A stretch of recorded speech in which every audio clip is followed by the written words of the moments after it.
Digitalizovani budu perši čísla novinoh, časopisoh i avtorskih knižkoh.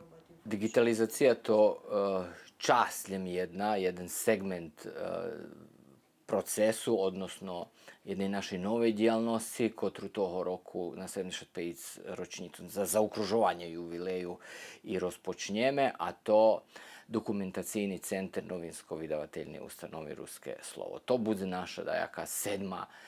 dijalnost, tak povedzeno, i ona bude i jeden bars, povedal bym, i živi i aktivna čast, odnosno sekcija našej ustanovi. Šitski vydanja, kotri poteraz vidrukovaní, bude trebac preruciť do digitálnej formy. Co hodno budzeše skenirat. Toto, co už u digitálnej formi, položiše do formatu kotri prilapljivi i novi. Dokumentacijni center bude sostaveni zo 5 sekcijoh i 2 korpusoh.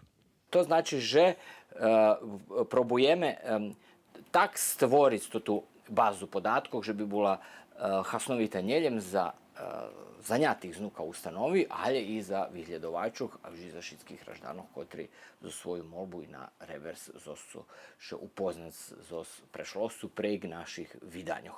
Po slovih direktora Borisa Vargi robiše o naisce opsjažnjem materijalu. Hlavni korpus bude u Novim Sadze, a drugi u ruskim Keresture.